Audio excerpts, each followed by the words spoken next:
Hello everyone, welcome back with another video. My name is Abdirahman Haji and I am from Somalia. Currently I am studying for Masters in Project Management at Open University Malaysia. I am in semester 2. In this video I would like to discuss my assignment in the Risk Management course. Before I start my presentation, I want to express my gratitude to the course facilitator, Engineer Abdul Qadir, without whom I will not have been able to complete this course. I also acknowledge Simad University for providing a learning center facility for OUM studies. So let's get right to the point to be presented. By the way, I have only 10 minutes to cover these points. Even though the time isn't enough to discuss all of these topics, I will try my best to highlight the main points within the shortest period of time. In the following slides, I will demonstrate the background of the project, who is going to implement of the project, what is the chart of the project, what are the identified risks of the project, the risk plan, and finally I will conclude my presentation on the risk documentation process. Here is the project to be implemented. Wavi organization in Somalia and Tokyo Construction Company in Japan are jointly planning to implement a road construction and cold facility establishment in Basra village in the lower Shabelle region of Somalia. As these two pictures shown, we have a design of 15-kilometer road to be constructed and a cold storage facility establishment for small-scale farmers in Basra village near the catchment in lower Shabelle, Somalia, in order to preserve vegetable crops for their well-being. We have here the profiles of the implemented organization for the project. Starting with Tokyo Construction Company. The Tokyo Construction Company industry was established on March 1946 in Tokyo, Japan. Tokyo has developed a corporate philosophy and mission statement, management policy, and code of conduct. The company's main head office located in Chipoya Street at Tokyo, but it has several sub-offices in Japan and the other countries. On the other hand, Wavi organization is a non-profit organization based on in Mogadishu, Somalia. Its work began in 2001. Since then, the group has grown in terms of supporting the institute and providing social service. It has promoted self-sustainable, equitable, and provided social work, community outreach, and youth initiatives. The company's main headquarters located in Makkah al-Mukarramah Street in Mogadishu, Somalia. On this slide, we have the identified risks that will damage to the project. If one of these risks happens, it may have a negative impact on the project. Let me explain how these risks cause damage to our project. Number one, the price of materials may get higher. The vast majority of materials required for the cold storage facility in Basra will be imported from other countries. COVID-19 has not yet lifted restrictions on travel and commerce around the world. And as a result, the cost of materials and equipment for road construction and storage facility is expected to grow dramatically. Number two, delay due to the lack of site access during the rainy season.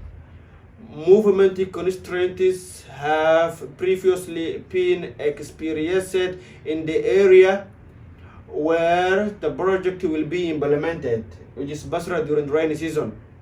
During the wet season, Basra's road access particularly is bad. If this continues, the timeline and the budget for the project will be pushed out of reach. Number three, poor skilled workers in the area. The availability of the skilled personnel in the project's target area will be significantly sort of worry. If there are insufficient people in the area within the request ability, this will result maximize of the cost, as the nearest marketplace is in Mogadishu, which is 45 kilometers away to the project area. Hence, results will be increased in terms of cost. Number 4, security concerns. Local security status is considerable, as the work will be implemented in national company from Japan, which is Tokyo Construction Company, where there have been insecurity incidents in Basra. Number 5, lack of coordination between the construction parties. This is the first time that Tokyo and Wavi company work together, and there may be difference in terms of working modalities, context, execution process, and legal perspective. So these identified risks should be either minimized, avoided, or permanently mitigated within an effective risk plan in place to make sure everything is under control. So we have here the risk response. Let's look at the risk plan response. This is the plan that this project is going to adapt all of the above risk stated a moment ago. The project will be implemented in accordance with the PMI's risk strategy response, with the goal of activity recording and education purpose. Okay, recovering and the risk encountered. Okay, risks will be closely monitored by the project stakeholders led by WAVI and Tokyo Construction Companies, who will implement the strategies and mitigation measures that were developed in a risk identification plan. Okay, the risk response plan is composed of 8 steps, the outcome of which will determine the success of the our project and the duration of the entire project. Risk procedures consist of these following steps. Step 1 is identify response. Step 2, choose response. All risks should be addressed. Plan and resource actions. Update risk register. Review predicted residues. So next, slide 8. Okay, dear audience, we have the most important slides of our presentation, which is the mitigation plan. As you can see here, we have all the necessary indicators for risk mitigation with the corresponding strategy. In this table, we have the rate of the risk occurring, the impact of the risk occurring, the severity, who is responsible for the risk, and the mitigation strategy. For example, let's see the first risk, which is the price of the materials may get higher. Okay, risky occurring likelihood is a medium with the orange color, as you can see here. The impact of the risk is high with red color. The severity is marked in high. Who is responsible is project manager will be responsible.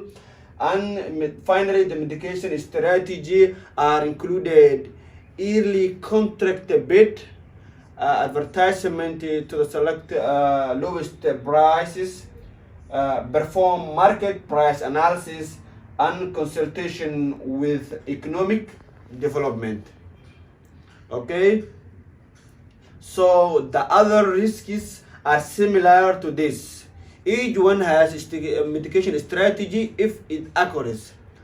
I do not have enough time to discuss all these other risks, but as you can see, every risk has a mitigation strategy, and if this issue happen. So, okay, let's move into the other slide.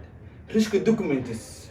We are at the end of our assignment presentation. We conclude our presentation with risk documentation.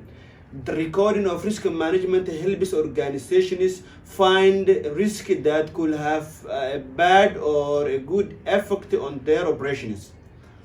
Risk database can be divided into three categories based on the number of the projects that have been finished and those that are currently in progress. Historical database, archive or post-review database, and currently draft database are the three categories of risk documentation database. Okay, starting with the historical database. Historical database is frequently utilized as a foundation for risk assessment.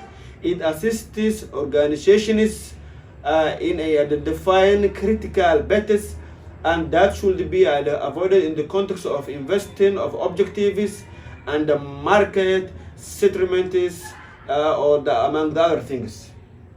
The other one is current database. The current database includes risk response, a plan of action for dealing with each risk, and it is also known as risk treatment.